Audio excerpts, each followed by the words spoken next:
Hey, how are you? Good. How are you? How are you? Oh. So, how long did this take? Like 5.5, 6 hours.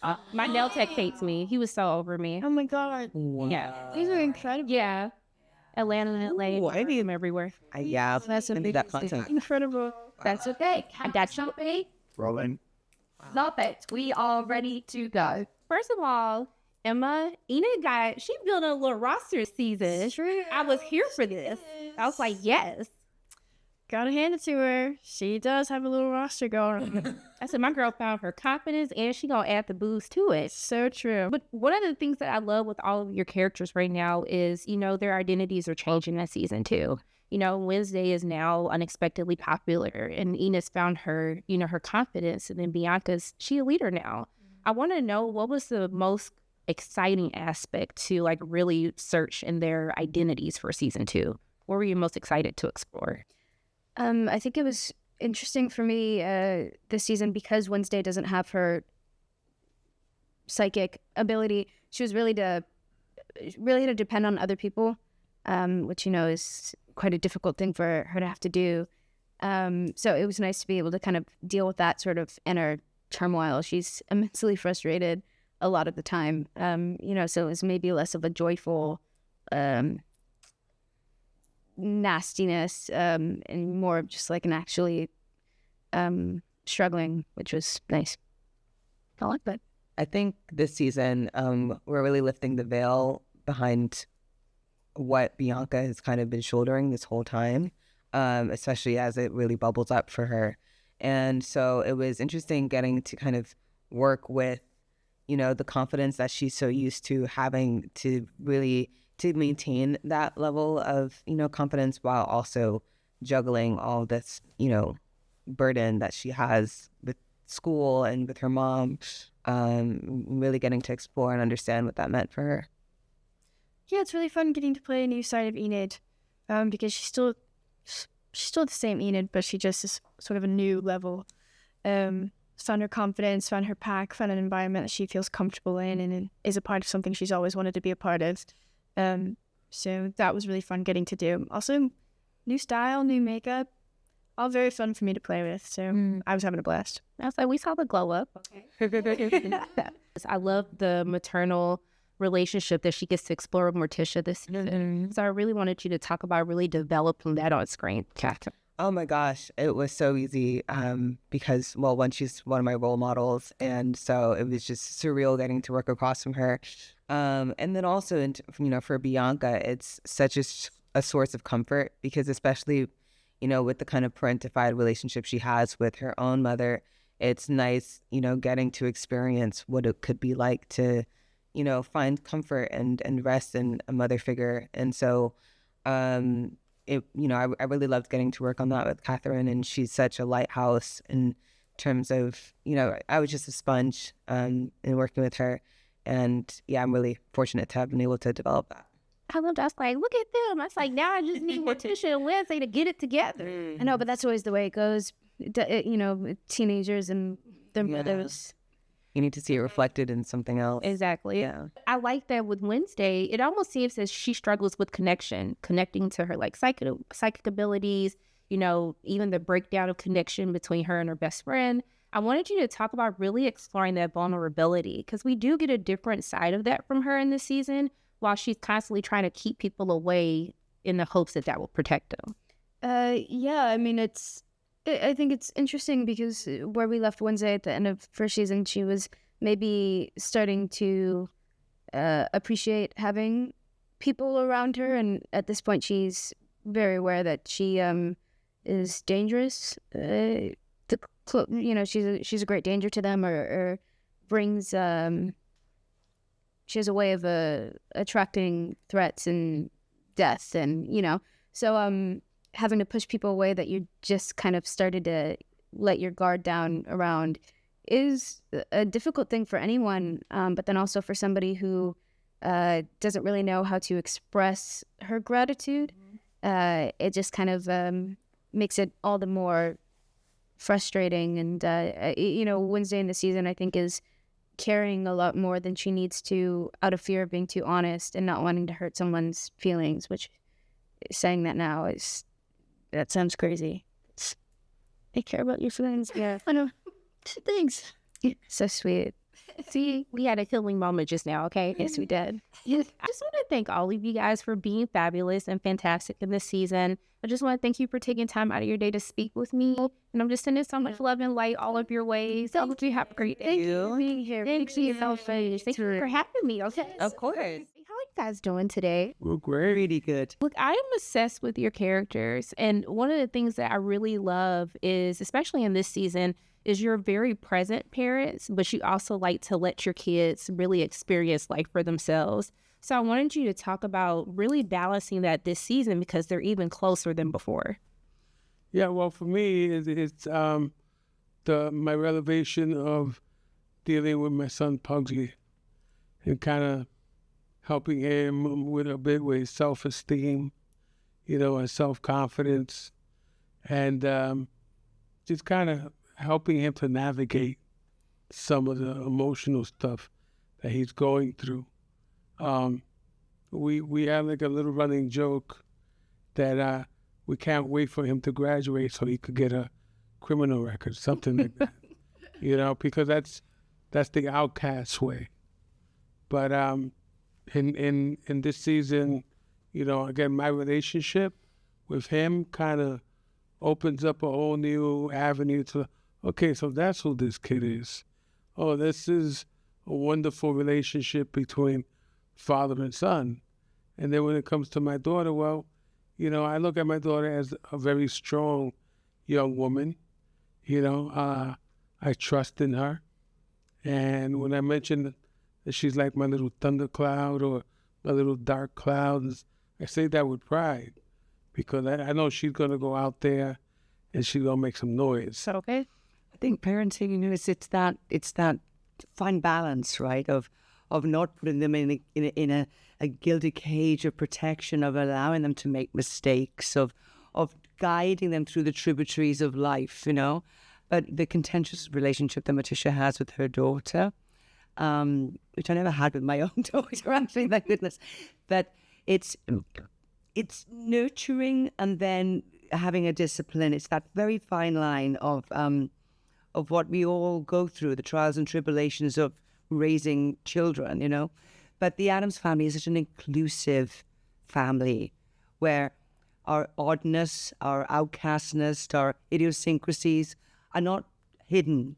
They're embraced. And I think that's one of the secrets of what people relate to in the show. But I like that with your character, you can tell that even though Wednesday is trying her every step of the way this season, that she's really trying to practice control and letting Wednesday have her emotion. I want you to talk about like having that contrast, especially when her mother comes in, of having or trying to break generational cycles as well. Exactly. Great question. I think what I was blessed with was really good writing from Alan Miles because bringing us literally into Wednesday's world, into the school environment in a way, allowed me to, as an actor, to touch on those emotions of parenting, of, not letting history repeat itself, although letting her make the mistakes, but not abusing her ability. And then my relationship with my mother, which is equally as contentious. And so that triangle of three very strong women with very different personalities coming together is something I think not just women, but I think people will relate to a lot. But I also love what your character is that, he's the patriarch of this family and he wants to hold his family together. But I love that he lets the women take lead when need be. So I really want you to talk about the importance of just showing a man that loves his family and will be the glue for his family, but knows when to let someone else lead. Well, that's the point because that's such a missing element nowadays when it comes to the family structure. And, like I said, I appreciate my wife on the show and my daughter, and I always want them to win, and I just kind of know there's certain boundaries that kind of go over my head because they kind of know, they have like this silent manipulation of me among themselves, I read that in the script. And so, but as a man, I'm just proud to have this woman by my side and this daughter. I can't say the same for my mother-in-law. But, again, the strength of a woman is something that I admire. I admire the independence, and like I said, I want them to evolve. I want them to win, and I'll protect that as a man. And I think that's really important, especially when it comes to relationships. Well, it's a very deep love story, parental love story between Gomez and Letitia. It's just such a strong love, and I think it's the whole roots comes from love. It's an acceptance. Relationship goals, parent goals. I want them to be my parents. I still love my parents, but I want them to be my parents too.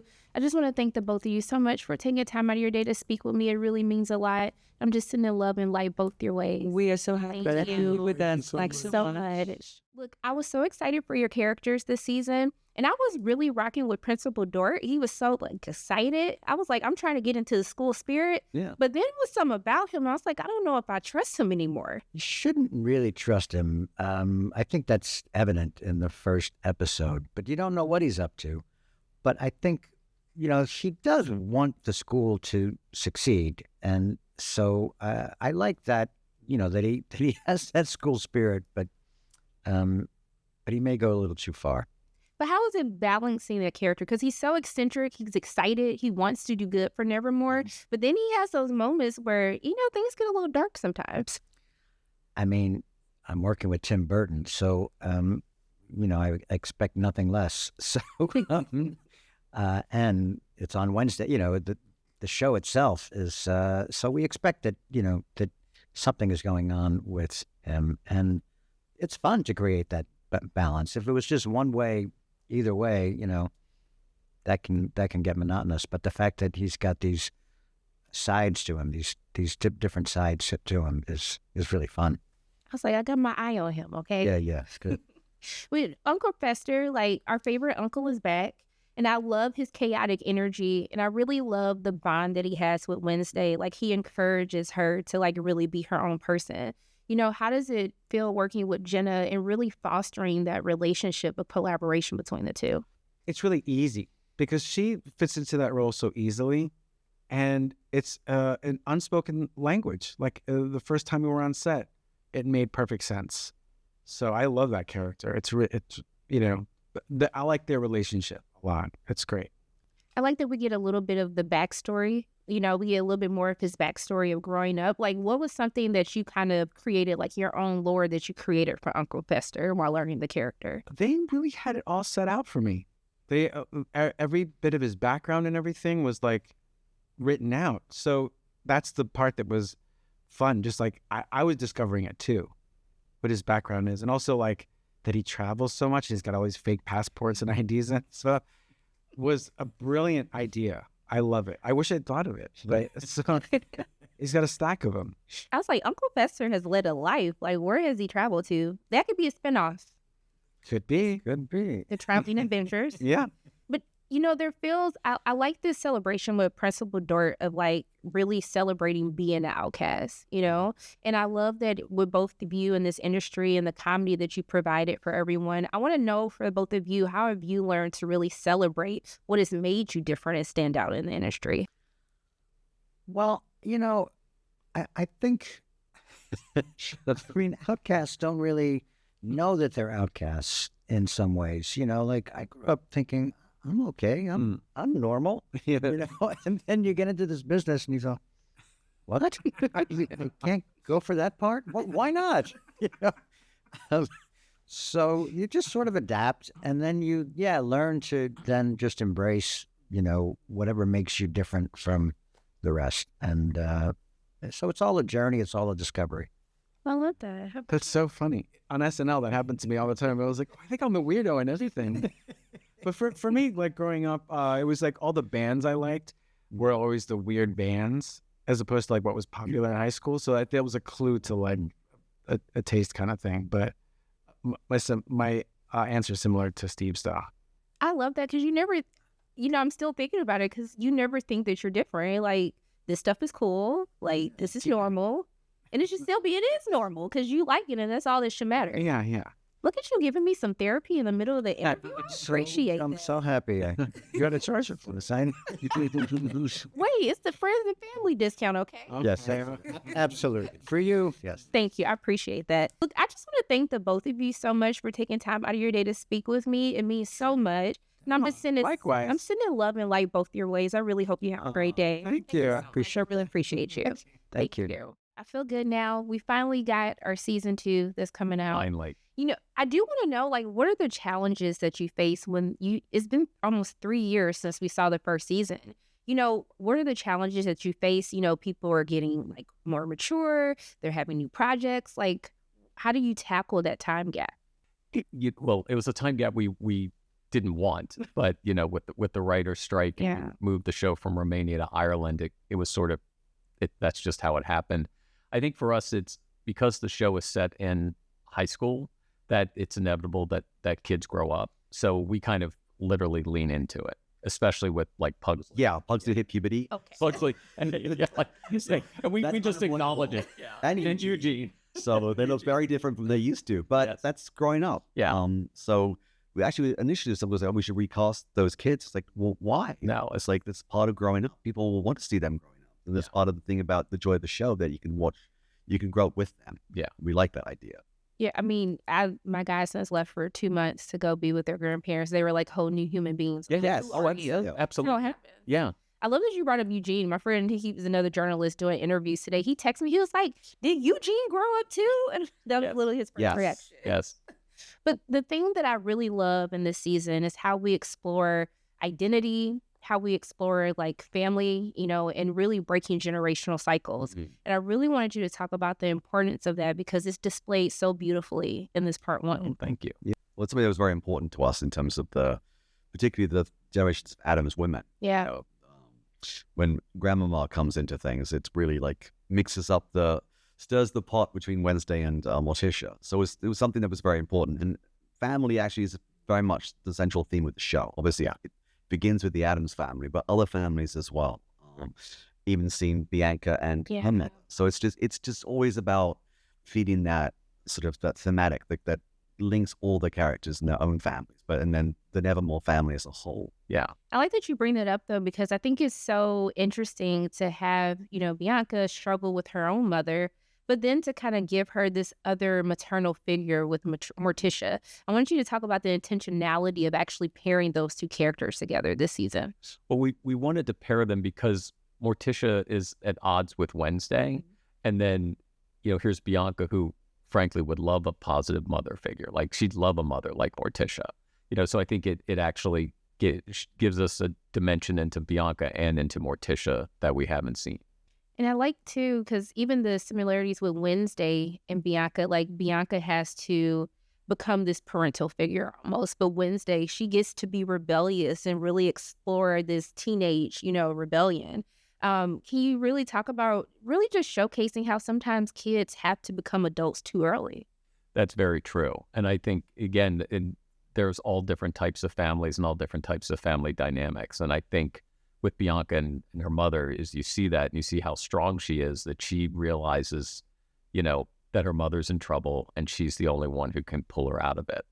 And then I think on the rebellion side with Wednesday, you see the mother-daughter relationship, but then you also see the grandmother-granddaughter relationship and how they can try to use one against the other. But I also think it gives us an insight into Morticia when you see how she was raised.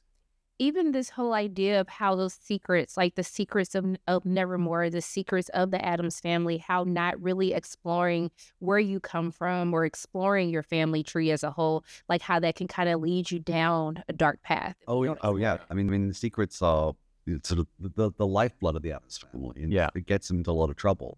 It's something that Wednesday is always trying to discover and excavate. She's really, and as the season goes on, there are more secrets revealed. So it's a show about secrets, and the secrets of Nevermore, the secrets of the Addams family. So that's something that is very much present in the show. Well, I just want to thank the both of you. You kept the dark tone. You upped the ante. I'm still just as excited as I was for season one. Good. So thank you so much. Thank you. And just thank you for taking time out of your day to speak with me. Keep making more seasons. Don't let 3 years go by before the next one. Will not go Okay? by. It'll be another 3-year gap. I'm just sending nothing but love and light both your ways. I hope you have a great day. Thank you so much. I appreciate that. Thank you. Thank